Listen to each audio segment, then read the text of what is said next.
ఓం సాయిరామ్ శ్రీమాత్రే నమః. అమ్మ బిడ్డలందరికీ నమస్కారం అండి. శుక్రవారం శుభాకాంక్షలు. మీ అందరికీ కూడా అమ్మవారి ఆశీస్సులు ఉండాలని మనస్ఫూర్తిగా అమ్మవారిని వేడుకుంటూ ఈరోజు వీడియోని మొదలు పెడుతూ ఉన్నాను. ఇక ఈరోజు వీడియోలో అమ్మవారి సందేశం ఏంటి అంటే కనుక, తప్పకుండా ఈరోజు శుక్రవారం రోజున మన తల్లి దుర్గమ్మ అమ్మలగన్న అమ్మ మనందరికీ కూడా గొప్ప అనుగ్రహంతో మనకు ఆశీస్సులతో మనపై ఎప్పుడు ప్రేమను కురిపిస్తూనే ఉన్నారు. మరి ఈరోజు వీడియోలో అమ్మవారి సందేశం అంటే, ఓ నా ప్రియమైన బిడ్డ, నీ జీవితంలో ఒక అద్భుతాన్ని జరిపించబోతున్నానమ్మా. నీవు కన్న కలలు సాకారం చేసుకునేటటువంటి రోజు ఈరోజు నీ ముందుకు తీసుకురాబోతున్నాను అంటూ అమ్మవారు ఈ సందేశంలో ఉన్నటువంటి పరమార్థాన్ని తెలియజేయడానికైతే మన ముందుకు వచ్చారండి. అమ్మవారి మాటల్లోనే విందాం. ఇప్పుడే కొత్తగా మన ఛానల్ని చూస్తూ ఉన్నారా? దయచేసి ప్లీజ్ సబ్స్క్రైబ్ చేసుకుని వీడియో నచ్చినట్లయితే మీరు చిన్న లైక్ అయితే ఇవ్వండి. అలాగే వీడియోని చివరి వరకు చూసే ప్రయత్నం చేయండి. మీ జీవితాన్ని మార్చేటటువంటి ఒక చిన్న మాట అయినా కానీ ఈ వీడియోలో మీరు వినవచ్చు కనుక ఒక్క నిమిషం కూడా వీడియోని అయితే స్కిప్ చేయకుండా చివరి వరకు చూడడానికైతే ప్రయత్నించండి. నీ జీవితాన్ని మలుపు తిప్పేటటువంటి అద్భుతాన్ని నేను నీ జీవితంలోకి ఈరోజు తీసుకురాబోతున్నాను. ఇది యాదృచ్ఛికంగా ఈరోజు ఈ వీడియో నీ ముందుకు రాలేదు. ఇది కేవలం నీ కోసం ఒక ముఖ్యమైనటువంటి సందేశాన్ని పంపించాలనే ఉద్దేశంతో ఈ రోజున ఈ సందేశాన్ని నీ కంట పడేలాగా చేశానమ్మా. నీ దుర్గమ్మను చూడు. ఈ సందేశం నీ ముందుకు వచ్చింది కనుక పరమ పవిత్రమైనటువంటి ఈ దుర్గమ్మ వచనాలను, అమ్మ మాటలను జాగ్రత్తగా ఆలకించు తల్లి. నీ జీవితంలో నిన్ను విడిచి వెళ్లకుండా ఎన్నో కష్టాలు తరచూ పదే పదే నీ ముందుకు వస్తూ ఉన్నాయి కదా. గత కొంతకాలంగా నువ్వు అనుభవించుతున్నటువంటి బాధలు, అవమానాలు, నిరాశలు ఇవన్నీ కూడా నాకు తెలియదనుకున్నావా? కానీ ఇకపై నీ జీవితంలో ఆనందాన్ని నింపాలని, అద్భుతాన్ని నీకు నింపాలని, నీ విషయంలో కొన్ని గొప్ప శుభవార్తలను కలిగించాలని నేను కూడా అనుకుంటున్నాను. రోజు రోజుకు కష్టాలు, సమస్యలు పెరిగిపోతూ ఉన్నాయి. ఏం చేయాలో నీకు అర్థం కావడం లేదు. ఏం జరుగుతుందో నాకు నా మనసుకు అర్థం కాక పూర్తిగా నేను ఆందోళనలో, అలజడితో నా మనసు నిండిపోయింది దుర్గమ్మ. అవసరం లేనటువంటి ఎన్నో ఆలోచనలు కూడా నన్ను తరచూ పదే పదే వెంటాడుతూ ఉన్నాయి. నా జీవితం అసలు ఏమవుతుందో, ఏం జరుగుతుందో తెలియక ఎంతగా నేను నా వంతుగా ప్రయత్నించుతున్నప్పటికీ కూడా కష్టాలు మాత్రం నన్ను వదిలి వెళ్ళిపోవడం లేదు. నేను ఎంత సరిగ్గా నా ప్రయత్నం నేను చేసినప్పటికీ కూడా నా జీవితంలో మాత్రం నేను అనుకున్నది సాధించలేకపోతున్నాను. నేను ఎంత నా కర్తవ్యాన్ని నేను సరిగ్గా సమగ్రవంతంగా నెరవేరుస్తున్నప్పటికీ ఎందుకో దుర్గమ్మ నన్ను నువ్వు పదే పదే పరీక్షిస్తూనే వస్తున్నావు. నేనంటే నీకు అంత చులకనా ఎందుకు అని నువ్వు నన్ను అనుకుంటున్నావు. కానీ చూడు, నిజం ఏమిటి అంటే నేను నీకు ఏమాత్రం ఎప్పుడూ కూడా ఏ క్షణం కూడా ద్రోహం చేయలేదు. నీ జీవితానికి అవసరమైనటువంటి ప్రతి ఒక్క విషయాన్ని కూడా నేను నీకు అందించాను. ఒక మనిషిగా నువ్వు పుట్టిన రోజు నుండి నీ జీవితాంతం వరకు నువ్వు నేర్చుకోవాల్సినటువంటి ఎన్నో విషయాల్లో ఆటుపోట్లను నువ్వు తప్పకుండా ఎదుర్కోవాలి అనేటటువంటి ఉద్దేశంతో చిన్న చిన్న సమస్యలు నీ ముందుకు పంపించాను. వాటి నుండి నువ్వు అనేక రకాలుగా గుణపాఠాలను నేర్చుకోవాలి. అంతేగాని వాటిని చూసి బాధపడకూడదు, భయపడకూడదు. నిన్ను అవి మరింత అత్యద్భుతంగా బలమైనటువంటి వ్యక్తిగా తీర్చిదిద్దడానికి వచ్చాయని చెప్పి ఆనందంగా నువ్వు స్వీకరించాలి తప్ప దైవదూషణను చేయకూడదు. ఒక్కసారి నువ్వు మనసు పెట్టి గమనిస్తే ఏ క్షణంలోనూ, ఏ నిమిషంలోనూ నిన్ను నేను ఒంటరిగా విడిచిపెట్టలేదు. ఏ సమస్య వచ్చినా, ఏ కష్టం వచ్చినా, ఏ తీరనటువంటి కోరిక నిన్ను వేధిస్తూ ఉన్నా వాటికి తగినటువంటి విధంగా ఏదో ఒక సహాయాన్ని అయితే నేను నీకు అందిస్తూనే వచ్చాను. అవునా కాదా? నీ గుండెలపై చేయి వేసుకుని చెప్పు. నీ దుర్గమ్మ నీకు ఎప్పుడూ ఏ సహాయాన్ని అందివ్వలేదా? నీ కష్టానికి తగినటువంటి విధంగా నేను స్పందించలేదా? నీ జీవితానికి అవసరమైనటువంటి సహాయాన్ని నేను ఎప్పుడూ కూడా చేయలేదా? చేస్తూనే వచ్చాను. కానీ నువ్వే నన్ను గమనించుకోవడం లేదు. నేను చేశానని ఒక్క మాట కూడా నీ పెదవుల నుండి రావడం లేదు. ఏదైనా సరే కానీ నీ సమస్య నుంచి నువ్వు బయటపడడం మాత్రమే నీకు కావాలి, అంతేనా? సమస్య వచ్చింది అంటే సమస్యను చూసి పారిపోవడం కాదు, సమస్య నీ నుండి పారిపోవాలని చెప్పి ఎప్పుడైనా కోరుకున్నావా? ఒక సమస్య కాదు మరొక సమస్య, ఒక కష్టం కాదు మరొక కష్టం అని అనుకుంటూ కూర్చున్నావే. కానీ ఎప్పుడైనా కానీ నీ జీవితంలో ఇది నాది, ఇది నా కోసం వచ్చింది, అలాగే దీనివల్ల నేను నేర్చుకోవాల్సింది ఏమిటి, దీనివల్ల నేను తెలుసుకోవాల్సినటువంటి విషయం ఏమిటి అని ఎప్పుడైనా నువ్వు గ్రహించావా? ఒక అద్భుతం, అదృష్టం మన నుండే ప్రారంభం కావాలి. మన నుండే మొదలవ్వాలి. కనుక ఈరోజు ఈ మాటలను నీకు బలంగా నేను ఎందుకు వినిపిస్తున్నాను అంటే, నీ జీవితంలో నీవు అన్ని రకాల సమస్యలను కష్టాలను చూశావు, అలాగే పేదరికంలోనూ గడిపావు, అలాగే మధ్యతరగతి కుటుంబంలో ఉన్నటువంటి లోటుపాట్ల విషయాల గురించి తెలుసుకున్నావు. కానీ ఈ రోజున ఏ సమస్య నుంచి కూడా నేను నిన్ను కాపాడడం లేదని చెప్పి నువ్వు నన్ను దూషిస్తూ కూర్చోవడం న్యాయమా చెప్పు? ఏ విషయంలో నేను నీకు న్యాయం చేయలేదు అన్న విషయాల్లో కూడా నేను నీకు న్యాయమే చేశాను. ప్రతిదీ కూడా నీకు కావలసిందే అందించాను. నీకు అక్కర్లేనిది నీ నుండి దూరం చేశాను. కానీ నువ్వు నన్ను అర్థం చేసుకోలేదు, మనుషులను అర్థం చేసుకుంటున్నావు. అలాగే నీకు ద్రోహం తలపెట్టిన వారిని సైతం అర్థం చేసుకుంటున్నావు. కానీ మనసా వాచ కర్మణ నమ్మినటువంటి నీ దైవాన్ని, నీ దుర్గమ్మను మాత్రం అర్థం చేసుకోవడంలో ఎందుకు నువ్వు విఫలమైపోతున్నావు? నేను ఎప్పుడైనా కానీ ఒకటి గుర్తుపెట్టుకో బిడ్డ, నిన్ను నీ చుట్టూ ఉన్నవారు మోసం చేయవచ్చునేమో, కానీ నువ్వు నమ్ముకున్నటువంటి నీ దుర్గమ్మ నీకు ఎన్నిసార్లు అన్యాయం చేయలేదు అని నువ్వు గుర్తిస్తే చాలు. నీకు వచ్చేటటువంటి ఆలస్యాన్ని నువ్వు గ్రహించాలి. కొంచెం ఓర్పు పట్టాలి. ఏ విషయానికైనా కూడా ఎక్కువగా స్పందించవద్దు. పక్క వారితో నీ జీవితాన్ని అసలే పోల్చుకోవద్దు. వారికి వచ్చింది వారికి అనేక రకాలుగా జరుగుతూ ఉంటాయి. నా జీవితం మాత్రం ఇంతే, నాకు మాత్రం ఏమీ అందడం లేదు, భగవంతుడి నుంచి నాకు ఎప్పుడు కూడా నా దురదృష్టం నన్ను వెంటాడుతూ ఉంటుంది అని నిన్ను నువ్వు ఎప్పుడు కూడా పోల్చుకోవద్దని నీకు ఎన్నోసార్లు చెప్పాను. ఎదుటి వారితో నీ జీవితాన్ని పోల్చుకున్నప్పుడు, ఎదుటి వారితో నిన్ను నువ్వు పోల్చుకుని చూసుకున్నప్పుడు నువ్వు ఎప్పుడు కూడా అసంతృప్తితోనే బ్రతుకుతావు. కనుక నీకు తగినటువంటి విధంగా నీ కష్టాలను, నీ సమస్యలను నువ్వు నీ యొక్క కర్తవ్యాన్ని నువ్వు సమగ్రవంతంగా నెరవేర్చడం లేదు.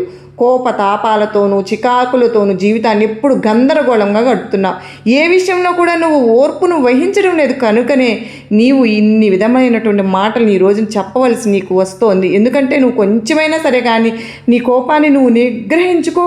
నువ్వు మౌనంగా ఉండడం అలవాటు చేసుకో. ఎదుటి వ్యక్తులతో నీ జీవితాన్ని పోల్చుకోవడం పూర్తిగా మానేసి నిన్ను నువ్వు ప్రశాంతంగా ఆలోచించడం మొదలుపెట్టు. నీకేం కావాలి, ఏం కాకూడదు, అలాగే నీకు ఏది అవసరం, ఏది అనవసరం లేదు, అవసరం కాదు, ఇదంతా నేను నీకు ఎప్పటికప్పుడు ధైర్యాన్ని ఎప్పుడైనా కానీ నీ జీవితంలో నువ్వు పొందావా? మరి ఈ మార్పులకు కారణం నీ జీవితంలో జరిగేటటువంటి అనుభవాలే కదా. కనుక ఈ అనుభవాలను గుణపాఠాలుగా నేర్చుకోవాల్సింది పోయి దుర్గమ్మని ఎందుకు అలా తిడుతూ ఉన్నావో చెప్పు. భగవంతుని నిందిస్తున్నావు. నువ్వు ఎన్నో ఆశలు ఉన్నాయి, నీ మనసులో ఎన్నో కలలు కన్నావు, నాకు తెలీదా? వాటన్నిటికీ కూడా ఇతరుల యొక్క ప్రవర్తన, ఇతరుల యొక్క మాటలు, ఇతరుల యొక్క మాటల ప్రభావం అనేది నీ మనసును బాగా తాకింది. నీకు నేను ఏం చేశాను అని ఎప్పుడు కూడా దుర్గమ్మ అని చెప్పి అంటూ ఉంటావని నిన్ను అనేక రకాలుగా కొంతమంది వ్యక్తులు వ్యతిరేకమైనటువంటి ఆలోచనలు గురి చేసే విధంగా వారి మాటలు ఉంటున్నాయి. కనుక ఎదుటి వ్యక్తుల యొక్క మాటలను ఎంత తక్కువగా వింటే నీ జీవితం అంత బాగుపడుతుంది. ముందు నీకేం కావాలి, నీ కుటుంబం కోసం నువ్వేం చేస్తున్నావు, నీకు అసలు కావాల్సింది ఏంటి అనేది నీ మనసును ఒక్కసారి నువ్వే అడిగి తెలుసుకో. నన్ను నమ్మిన వారు ఎవరూ కూడా మోసపోలేదమ్మా. నేను కూడా ఎవరిని కూడా మోసం చేయాలనేటువంటి ఆలోచనలతో నా బిడ్డలను నా దేవాలయానికి కానీ వారి మనసులో ప్రదేశాన్ని కానీ నేను సంపాదించుకోలేరు.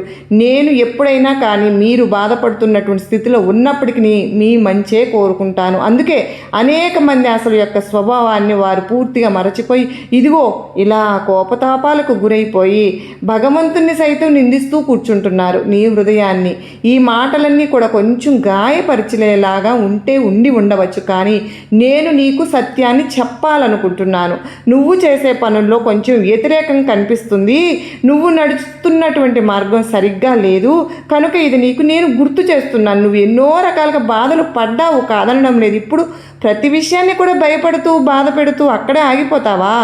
నేను ఎక్కడ ఏం చేస్తే నలుగురు ఏమనుకుంటారో, ఏం జరుగుతుందో అనేటటువంటి భయం, అలాగే ఆందోళన నిన్ను అక్కడే నిలుచునేలాగా చేస్తోంది. కనుక భయాన్ని విడిచిపెట్టు. నువ్వు ఏం చేయాలనుకుంటున్నావో దానిపైన శ్రద్ధను పెట్టు. నీ బాధలను సమస్యలను తీసి పక్కన పెట్టు. నువ్వు చేయాలనుకున్న పనిని సమగ్రవంతంగా చెయ్యి. నీ కర్తవ్యాన్ని నువ్వు నెరవేర్చు. తర్వాత ఫలితాన్ని నాకు విడిచిపెట్టమని నీకు ఎన్నోసార్లు చెప్పాను కదా. కనుక నేను నీకు ఏదైనా కానీ చేయకపోతే అప్పుడు నన్ను నిలదీసి అడుగు. ముందు నువ్వు ప్రయత్నించకుండా భయపడుతూ ఆందోళన చెందుతూ ఉంటే నేను మాత్రం ఏం చేయాలి చెప్పు? ఎన్నో రకాలుగా నీకు ధైర్యాన్ని అందించాను, నీ ముందన్నటువంటి అవకాశాలని గుర్తు చేస్తున్నాను, కానీ నువ్వే ఆ అవకాశాలను అందిపుచ్చుకోవడంలో విఫలమైపోతూ ఉన్నావు. మంచి విషయాలు నీతో చెప్పాలని చూశాను, కానీ మంచి విషయాలు నువ్వు ఎప్పుడు కూడా పూర్తిగా కూడా వినే ప్రయత్నం చేయడం లేదు. కనుకనే ఏ విషయమైనా మంచి విషయాలు చేదుగానే ఉంటాయి. నీవు చాలా కాలం పాటుగా నీకున్నటువంటి సమస్యలతోనో లేదంటే నీకు ఎదురైనటువంటి మనుషుల యొక్క ప్రభావం వలనో నీ మనసు పూర్తిగా వ్యతిరేకంగా అయిపోయింది. కనుకనే కాలంతో పాటుగా నడుస్తూ ఉన్నావు, కానీ నీ ఆలోచనలు అలాగే నీ మనసు ఎక్కడో ఉండిపోయాయి. నువ్వు ఏ విషయానికైతే బాధపడుతున్నావో భయపడుతున్నావో నిజానికి అది భయం కాదు, నిజానికి అది నిన్ను పరీక్ష పెడుతూ ఉంది కాలం. కనుక ఆ కాలం నుండి ఆ వ్యతిరేకతల నుండి నీకు ఉన్నటువంటి ప్రతికూలమైనటువంటి ఆలోచనల నుండి నిన్ను ఎప్పుడు కూడా నేను రక్షిస్తూనే ఉంటున్నాను. నువ్వు అనుభవించినటువంటి ప్రతి బాధ నాకు తెలుసు. చిన్న కన్నీటి పొట్టు కూడా నా దృష్టికి దూరం కాదు. చూడమ్మా, నువ్వు ఏడ్చినటువంటి ప్రతి కన్నీటి బొట్టు కూడా నా పాదాలను చేరుతుందని దీని అర్థం. చూడు తల్లి, నువ్వు ఎంతో మానసికంగా ఒత్తిడిలో ఉన్నావు ప్రస్తుతం. ఎన్నో రకాల భారాలను మోసావు, భారాలను తొలగించుకోవాలి అని కూడా అనుకుంటున్నావు, కానీ నీ ఆలోచనలు మాత్రం ఎప్పుడు నిన్ను ముందుకు సాగనివ్వకుండా చేస్తున్నాయి కదూ. భగవంతునికి నా బాధ తెలియదు అని ఎప్పుడు అనుకోవద్దమ్మా. నీ మనసులో ఉన్న ప్రతి ఆందోళన, ప్రతి బాధ, ప్రతి కన్నీటి వెనుక ఉన్న కారణం నీ దుర్గమ్మకు మాత్రమే తెలుసు. ఈ ఒక్క విషయం మాత్రం ఎప్పటికీ నువ్వు మర్చిపోవద్దు. నేను నీతో లేనని, నేను నీతో ఉండడం లేదని, నేను ఎప్పుడూ కూడా నిన్ను గమనించడం లేదని అనుకోవద్దు. నీ దుర్గమ్మ ఎప్పుడు కూడా నీకు మంచి మార్గాన్ని చూపిస్తాను. ఈరోజు ఒక తలుపు నీ ముందు మూసుకుంది అంటే రేపు దానికి కంటే గొప్ప భగవంతుడు నీకు ఇస్తాడని అర్థం. నువ్వు ఎన్నోసార్లు ఇలాగే చెప్తున్నావు దుర్గమ్మ, నేను వేసుకున్నటువంటి ప్రణాళికలు, నా ఆలోచనలు, నేను చేరాలనుకున్నటువంటి గమ్యం ఎప్పుడు చేరుతానా అని తదేకంగా ఆలోచిస్తూ ఉంటున్నాను. నాకు కూడా ఎంతో సహనం ఉన్నప్పటికీ కూడా సహనాన్ని కోల్పోయాను, ఓర్పు ఉన్నప్పటికీ కూడా ఓర్పుని కోల్పోయాను. నాకు ఎక్కువగా ఈ మధ్యకాలంలో ఎక్కువగా చికాకు, కోపం, అలాగే బద్ధకం కూడా నా జీవితంలో ఎక్కువగా తోడవడం వల్ల నేను అనుకున్నటువంటి గమ్యానికి నేను చేరుకోలేకపోతున్నాను అని నీ మనసులో నువ్వు అనుకుంటూ ఉన్నావు. కానీ ఏ బద్ధకం అయితే నిన్ను పదే పదే కూర్చోబెడుతుందో, ఏ ఆలోచనలు అయితే నిన్ను ముందుకు సాగనివ్వకుండా చేస్తూ ఉన్నాయో, ఏదైతే మనుషులు నిన్ను దేనికి పనికిరావు, నువ్వు దీనికి అర్హురాలు కావు అని నిన్ను సూటి పోటీ మాటలు అంటూ ఉన్నారు, అవన్నీ కూడా వింటూ అలా కూర్చుని ఉంటున్నావు. కానీ నీ ప్రయత్నం మాత్రం నువ్వు చేయడం లేదు. నేనేమంటున్నాను అంటే, నీ ప్రయత్నం నువ్వు మొదలుపెట్టు. ప్రయత్నానికి తగినటువంటి విజయాన్ని నేను నీకు పరిచయం చేస్తానని చెబుతున్నాను. నీ జీవితంలో అద్భుతం అనేదే జరగలేదు. నా జీవితంలో ఏం జరిగిందో తెలియదు, కానీ ఇప్పటి వరకు నేను అదృష్టాన్ని, అద్భుతాన్ని చూసింది లేదు దుర్గమ్మ అని అంటూ ఉన్నావు కదా. నేను సిద్ధంగా ఉన్నాను నీ జీవితంలో అద్భుతాన్ని జరిపించడానికి. మరి నువ్వు సిద్ధంగా ఉన్నావా నాతో కలిసి నడవడానికి? ఇక ఆలోచిస్తూ కూర్చోవద్దు బిడ్డ. నీ వ్యతిరేకమైనటువంటి ఆలోచనలు పక్కన పెట్టు, బద్ధకాన్ని విడిచిపెట్టు, కోపాన్ని, చికాకులను అన్నిటినీ కాసేపు కొంతకాలం పక్కన పెట్టు, మనసును నిర్మలంగా ఉంచుకో. ఉదయాన్నే నిద్ర లేచింది మొదలు నీ మనసు సంతృప్తిగా, ఆనందంగా ఉండాలి. ఉదయాన్నే కాసేపు ధ్యానం, యోగా లాంటివి అలవాటు చేసుకో. అలాగే కాసేపు ప్రకృతి ఒడిలో గడుపు. నీకు ఇష్టమైనటువంటి పూల మొక్కల దగ్గర కాసేపు సమయాన్ని గడుపు. నీకు ఇష్టమైనటువంటి సంగీతాన్ని కాసేపు ఆలకించు. ఇంట్లో ఉన్న వారందరితోనూ ప్రేమగా మాట్లాడు. పెద్దవారి యొక్క ఆశీర్వచనాలను తీసుకో. ఎవరితో కూడా దురుసుగా మాట్లాడడం కానీ, దురుసుగా సమాధానం చెప్పడం కానీ చేయవద్దు. పెద్దల ఆశీర్వచనాలు నీకు ఎప్పుడు కూడా నిండుగా ఉండాలి. దాని ప్రభావం అనేది నీ మనసులో మెదిలేటటువంటి ఆలోచనలకు చాలా గొప్ప కారణం అవుతుంది.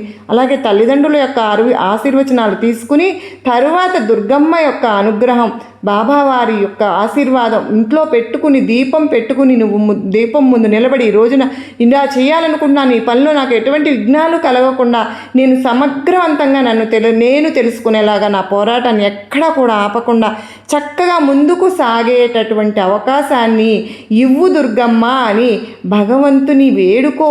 కృతజ్ఞతాపూర్వకంగా బ్రతకడం నేర్చుకో. నీవు ఎదురయ్యేటటువంటి ప్రతి ఆలోచన సమగ్రవంతంగా నెరవేర్చుకునే విధంగా నీకు అవకాశాన్ని నేను తప్పకుండా ఇస్తాను. నీ జీవితంలో నువ్వు కన్న కలల కంటే కూడా అద్భుతాలను జరిపించడానికి నేను సదా నీకు తోడుగా ఉంటాను.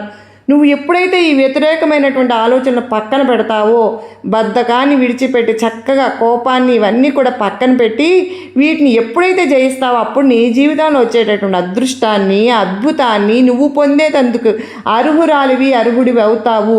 మరి నా వంతుగా నాకు అనిపించింది నీ జీవితంలో జరగబోయే దాని గురించి నీకు ఒక మంచి సందేశాన్ని వినిపించాలనే ఉద్దేశంతోనే ఈరోజు నేను నీ ముందుకు వచ్చాను. మరి నేను చెప్పినటువంటి మాటల యొక్క ప్రభావం నీ మనసుకు ఏ విధంగా తాకిందో నాకు తెలియదు, కానీ నీ జీవితాన్ని నువ్వే నిర్మించుకోగలిగేటటువంటి స్థితిలో నువ్వు ఉన్నావు, ఉంటావు. నా కృప వల్ల అన్నీ నీకు సాధ్యపడతాయని మాత్రం నీకు గుర్తు చేస్తున్నాను. ఇది నా ధర్మం. ఏడవవద్దు, ప్రశాంతంగా కాసేపు ఆలోచించు, ధైర్యంగా లేచి నిలబడు.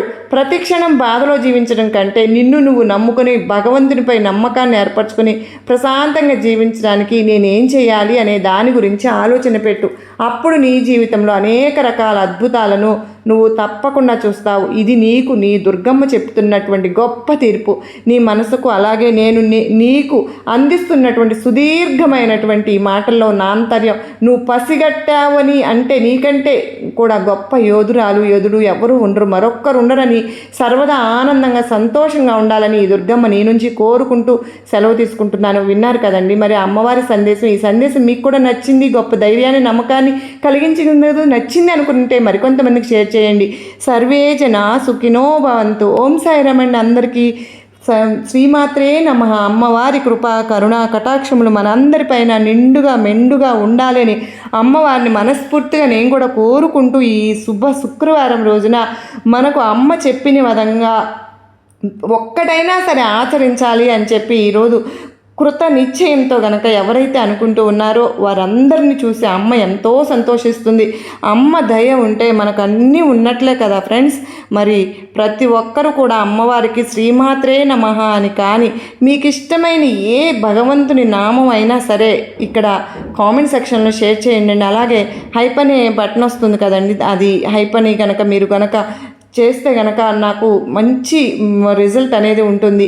నేను మీకోసం ఇంత అంటే అమ్మవారి సందేశాలు మనందరినీ తాకుతూ ఉన్నప్పుడు మనం అమ్మవారికి ఒక చిన్న లైక్ ఇవ్వడం మన కనీస ధర్మం కదా.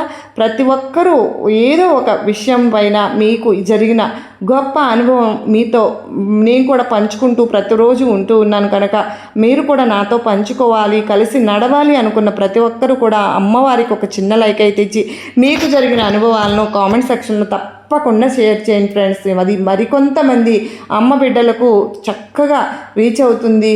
వాళ్ళ జీవితంలో వారు కూడా ఎంతో సంతోషమైన ఆనందకరమైన జీవితాన్ని గడపబోతున్న దానికి మీరు బీజం వేసిన వారు అవుతారు.